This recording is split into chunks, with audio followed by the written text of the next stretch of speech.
Well, John, Hey, guys. dominant victory for you this evening, just the way you said you wanted to do it. Seemed much easier than the first time around. Yeah. Give me an idea. What was you seemed very patient to start out with, but what was the biggest key to your performance tonight? First, I got to start by saying all glory be to God. You know, I know it had to have been Him to help me get through everything that I've been going through. So you know, I'm just the temple, and God has totally given me the power to be in this position. So I thank Him so much, and all glory be to God.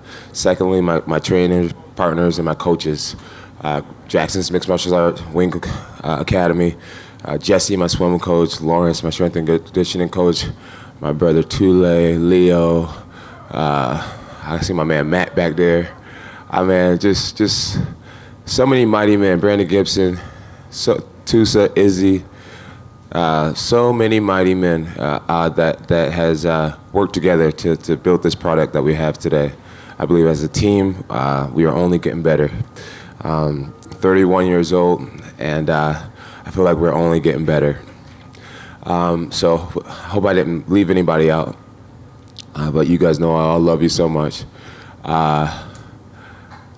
Miss Jessie, my fiance, Sheila, her mother. I'm so glad to see her here tonight. I had so much love. My father, my mom. I had so much love. So many people helping build me up. So shout out to all of them. And to answer your question, what was the key tonight?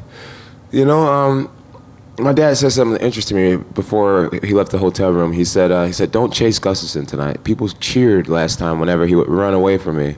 And he said, don't chase him. Do not chase him, you know. And that really rung in my head in the locker room and things like that. And so I changed it up and I kind of Gustafson. I did the running, I did the backing away, and it worked out. I got to display my footwork. Tonight he was kind of plotty, marching forward the whole time. He kept saying he wanted to put pressure on me. And I backed up and I made sure I scored points. And I kept him guessing with level changes and actual shots, kicks and punches. And yeah, I don't know. I think maybe his aggression worked against him. You got your belt back tonight. You got back to work after a year and a half away. You got this rematch that you've been wanting forever. I mean, all these things accomplished, got through controversy as well, I guess. Yeah. I mean, what is the most satisfying reward of tonight? To be back in this position, to give God the glory. To be back in this position to give God the glory, man. That's it. Yeah. After it, you went to your rival right away. You said DC, but I'm curious because you said DC. I've got this belt. Come get it. Yeah. Is there something that wouldn't be more satisfying about maybe moving up to heavyweight and taking the belt that he has there? No, you know, when it comes to Daniel Cormier, he's always quiet unless he's speaking out to discredit me, my legacy, my achievements. You know, every time he opens his mouth, and it works against him. I see the fans' reaction. They're just like, dude, leave John Jones alone for once. Dude, he beat you. You sound so bitter. He works his hardest to try to discredit and try to delegitimize the fact that I beat him twice. And the only thing I want to delegitimize as a retaliation is his claim of being a light heavyweight champion. He was never the light heavyweight champion. He never beat me. This has been my era since 2011. I want to make that loud and clear. DC is no champ. When we talk about an asterisk next to my name, there's going to be always an asterisk next to the idea of him being a champ. The only way he can shut me up of what I'm saying right now is to beat my ass. Simple. Me going to heavyweight would be making it extremely personal. And for me, I have no problem with DC. I have a problem when he comes out and says, see, I told you guys he's a cheater. I told you he's a cheater.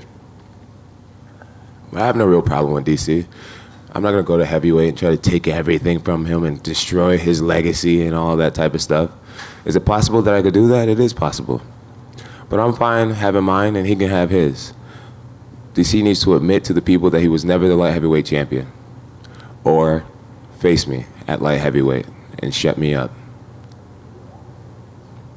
Congratulations, John. Thanks, Kevin. My first question for you is the changing in the third round. You referenced the first 2 rounds, how you were just trying to score points and kind of get some kicks in. You seem like John Jones in the third round, where you had that explosion that you were known for, and you didn't have that maybe in the first 2 rounds. Was that because you were kind of holding back, and then when you saw what you needed to see, that you changed up? Yeah, I in the first 2 rounds, I still haven't watched the fight, so the things I'm saying may not be completely accurate, but in the first 2 rounds, I was just trying to play smart. I was trying to figure out his range. I was trying to figure out any new tools that he may have added to his game. And I didn't see any new tools. I noticed that my level of range was a lot stronger, thanks to my kickboxing coaches and boxing partner, Leo. I noticed my understanding was stronger.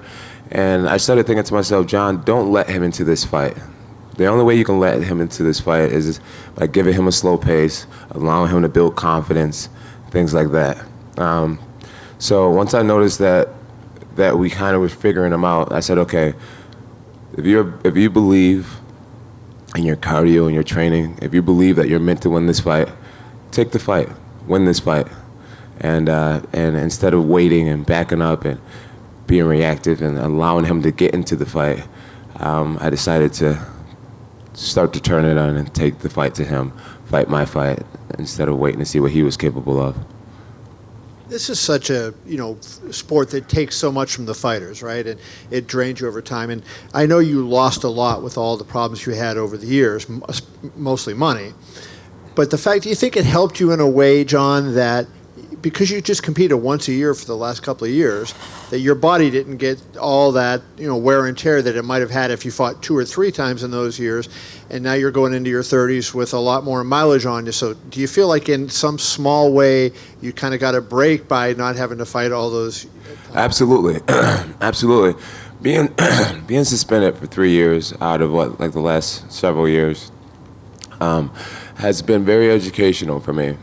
The biggest thing that I've been able to do is have an understanding of who I am outside of the sport. Outside of John Bones Jones, who's Jonathan Dwight Jones? I got to go to therapy this summer and talk a lot about who Jonathan Jones is and what means most to Jonathan Jones. I got to see how people treat me when I'm not in the limelight, when I'm not training for a fight, when my reputation is not the best. I got to learn to differentiate between legitimate friendship and people who are around. I've learned a lot. Financially, I got to see my spending patterns, and if that's a healthy thing when you're not sponsored by a lot of companies. I learned a lot. I feel like a lot of times when an athlete retires, they feel this emptiness and they have these identity issues.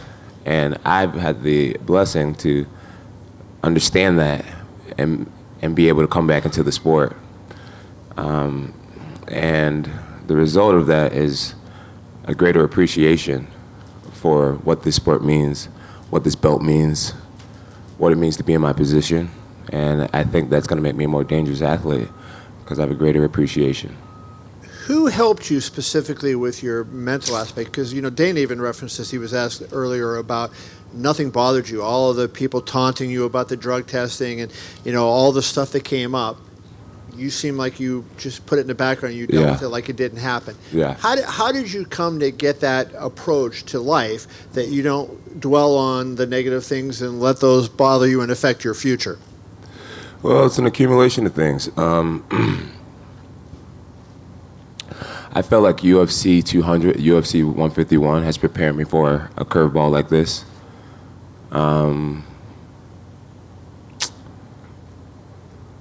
And I feel like losing my mom and having the belt stripped from me, and what I believe, it was I was innocent throughout this whole thing. I felt like nothing that this sport can throw at me, no opponent can hit me as hard as life hit me this summer. And so I know to be in my position is just a total blessing. To be talked about, to be hated, to be cared about ultimately, it's a blessing. And so I believe that maybe God or something is saying that it's not designed to be easy, but it's totally going to be worth it. And I stand by that. I live by that. To be the best ever, possibly, is not meant to be easy. It's not meant to be easy. And that's how I feel. There's been so much talk, John, about the tens of millions of dollars that have gotten away from you with lost sponsorships and fights and everything like that.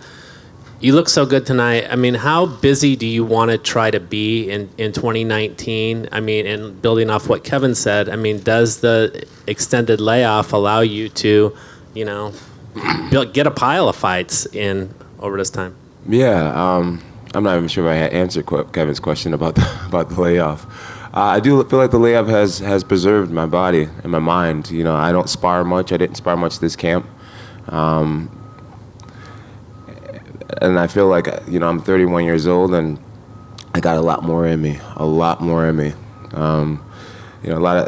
a lot of people said that, they said, John's beating the old legends of the sport. He's beating the Shoguns and the Rampages.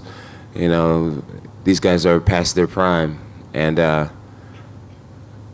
only 31 years old, and I'm still getting better. My team is getting smarter. We're getting stronger as a unit. And I think that should be really, that's going to be scary for a lot of people.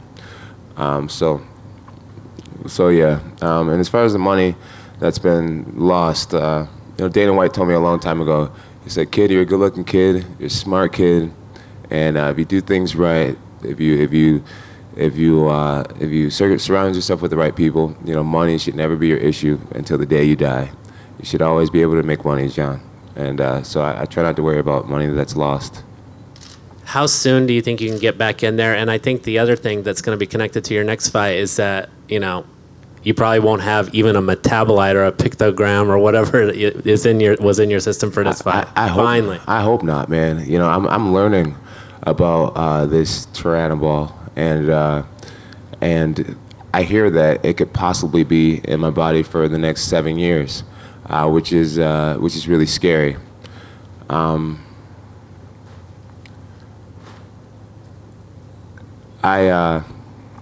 In the first drug test situation with Daniel Cormier, they found a long-term metabolite in my body. There was no short-term metabolites being found in my body. I don't know how long this has been in my body, but I'd eventually like to fight to get my Daniel Cormier fight overturned, because if there was short-term metabolites found in my body, you would be able to tell that something got in me recently. But they found a long-term metabolite in my body. They've never found short-term metabolites in my body.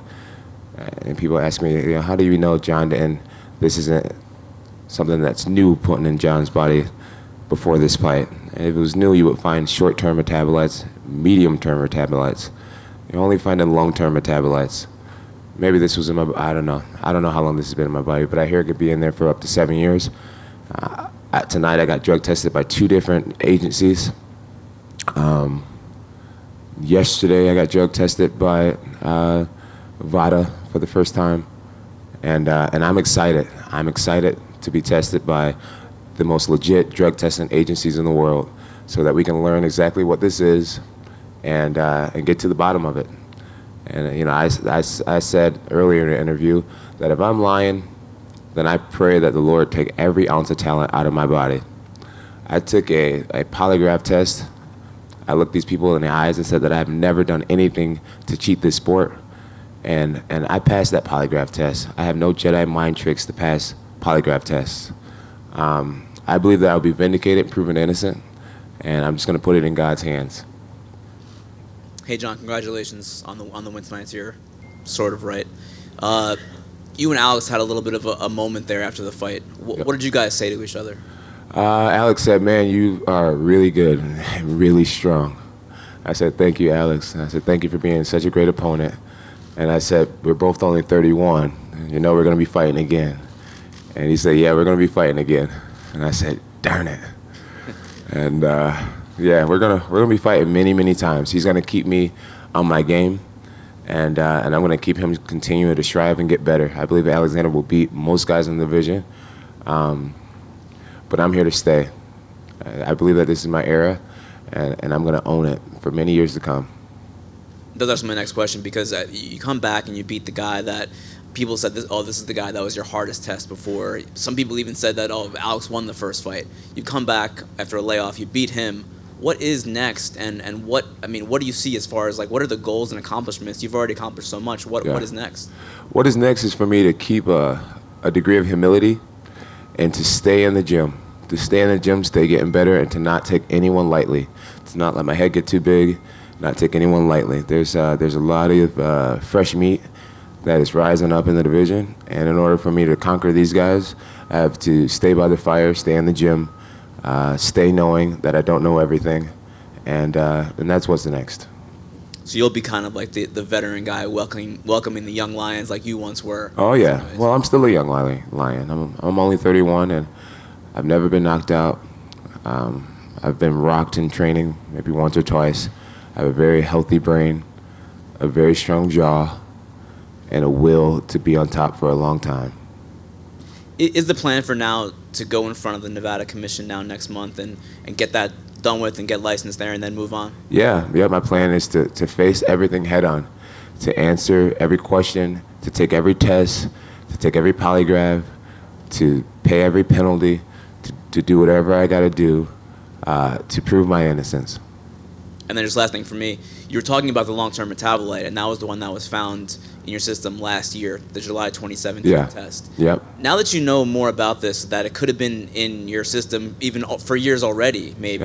Yeah. Does that open up, like, at the time when you were investigating that last year, you guys didn't know that. You didn't know that maybe it was something you took years ago. Will that open things up and say maybe there was something I took in like 2015, 20, you know what I mean? Like, from what I understand, and I don't know how true this is, and no one knows what's true and false about this stuff, because, I mean, I'm kind of being a guinea pig right now. From what I understand, this stuff can live in your body for up to 7 years. And when I fell it the first time with Daniel Cormier, there was never a short-term metabolite found.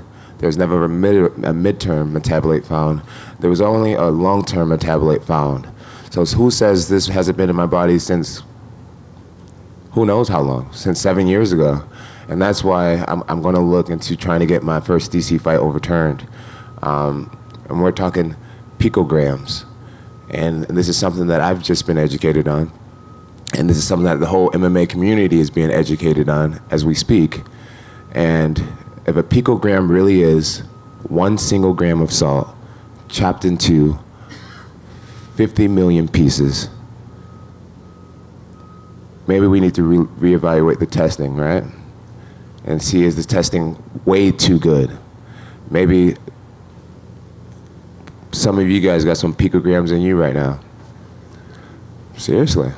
So I know in my heart that I've never cheated the sport. I've said it through the beginning. It literally almost drove me crazy this summer to be accused of being a steroid cheat. And that's why I will spend every dollar. I will face every jury. I will take every polygraph test to prove that I have never intentionally cheated this sport. I'm glad that it's very clear that it gives me no athletic performance enhancing benefits. And why in the world would I do something like that to discredit all these years of hard work, to ruin my own legacy when it never gave me an advantage in the first place? That's common sense. But people will ignore common sense because people have always wanted to see maybe it not be true. Maybe I'm not the best. Maybe I cheated all this time. I'll never be able to win that argument, and I'm totally comfortable in that space. I'm just going to keep on kicking ass. Thanks, John. Oh, I got a clap, a single clap. Hey, thanks, Coach. Thanks, guys. John, congratulations on your winning tonight. I'm not going to ask any more questions about doping. It was too much, I think. But do you consider in the future going in a heavyweight? Yeah, eventually I'll go heavyweight. I think I'll start entertaining the idea of taking what's super fights against the perfect opponents. Yeah. Tonight, I had a feeling you were kind of going slow at the second round, and the third round, I saw that you were breathing hard. You know, it was difficult. You know, what you felt that moment? Were you tired or? No, I never. At no point did I feel tired. I'm just starting to believe in my experience and my education when it comes to this mixed martial arts thing, and I know that there's no rush. Rushing is how you can get knocked out. You know, be comfortable backing up. As long as you're scoring points, it's not considered running. And so I was just patient. I was just waiting. When Coach Wink told me, John, wait for the boom. Wait for the boom moment. You know, pick them, score when you can, and eventually the boom will come. The boom, my last fight happened with a head kick over DC. The boom this time was scoring a solid takedown. And so we were just patient. We knew we were winning every round. The fight metrics has already shown that I've won every round, and just patient. Well, congratulations! It was a very impressive comeback. And the last question is: have you seen the fight, Chris fighting Amanda Nunes? What do you think about it? You know, your comments. My comments is I'm extremely proud, happy for Amanda Nunes, mainly for Brazil to have. Now, the most dominant woman champion of all time being from Brazil, I'm extremely proud for Brazil. I've always had this interesting connection to Brazil. I really adore that country. So I'm really happy for Amanda Nunes. At the same time, as a Christian, I'm really sad for Chris Cyborg. As a woman of God, I got to admit that I wanted her to win. And that's no knock on Amanda. They're both great champions. And it was a great fight to watch. Hi, John, over here. You're talking about fighting Gustafsson again, possibly, so you don't feel that chapter is closed now? I think it's closed. But I also am smart enough to know that Gustafsson will fight his way back to the top. And so a third fight's inevitable. He talked about a knee to the groin that slowed him down. Did you sense that? No, I never said anything about a knee to the groin that slowed him down. Gustafsson talked about that. Oh, did he say that? Oh, wow. There will always be something. And what do you think is next for him now? For him to keep his head high. That's what I would like to see from him. To keep his head high and know that he is right there with the top guys in the division to continue to develop his game. And I need Gustafsson to stay sharp. I have to know that there's guys like him out there to stay sharp. And so keep your head high, get back to the drawing board, and let's do it again. Thank you. Thank you. So I saw you were talking about the fight here. Hey. You're talking about the women fight, and I saw you with Cyborg over there. Yeah. As a champ, like she was like the reigning champ for so long, and always like when you're a champ like this, you're the target for everyone. So what did you talk with her, and what advice can you give her? You know, like. Yeah. So after her press conference in the back of the room, I just told her that I'm honored to stand by her because of her clarity in such a hectic situation. She said, her quote was, I don't know why God did this, but he has a plan for all of our lives. And whether you're a believer or not, I do believe he has a plan for all of our lives. And the fact that she wasn't discouraged or dismayed by this, it showed me that strength and what it is. She understands that it was in God's will for her to lose tonight. And she was a woman enough to still have pride in who she is and not feel like a failure. And she will know why this happened eventually. And she'll come back stronger than ever. My advice is for her to keep her head high and know that God has a plan for her. You were talking about the new guys in the division. Which guys do you see as like probably opponents for you in a short time? I don't want to flatter any of these guys by calling them out. Tonight has been a great night for me, hard-earned, and I don't want headlines to be tomorrow, John Jones called out this guy or that guy. They are all just pieces of this puzzle, and whoever it be, despite the name, I'll be ready for more victory. And with all your special connection with Brazil that you said, any plans on fighting in there? Man, I would love to fight in Brazil one day, just not against a Brazilian. You guys are the most passionate fans ever. You guys chant, "You will die, you will die." I don't want to die. sister here with the camera, I was extremely disrespectful to you, and I'm sincerely sorry. I was ready to fight, and I felt a little bit of maybe an attack, and I wasn't in the mood to lose.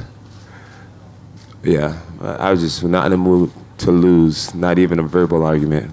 I'm so sorry for disrespecting you. Hey, John. There's been a lot of talk leading up to this fight about you not being 100% the first time you fought Gustafsson. Can you just talk a little bit about the difference between these two fights and your preparation? What's your question again? So my question is, you were talking a lot about not being 100%, being reckless before the fight last time against Gustafsson. Right. Can you talk about the difference in this fight and your preparation leading up to this fight? Well, he showed me what he was capable of. That you can't take people lightly, and I promised him that I took him lightly. I knew what I was up to behind the scenes, and the difference was my respect. My respect for him and his boxing, his coaching staff. He's a legit threat, and I treated him as such for the months leading up to the fight. And it resulted in 2 different results. Hey guys, I am so sorry, but I got a cold, and I got my friends and family in the back of the room. I'm done with you guys. You guys be good, all right? Thank you, John.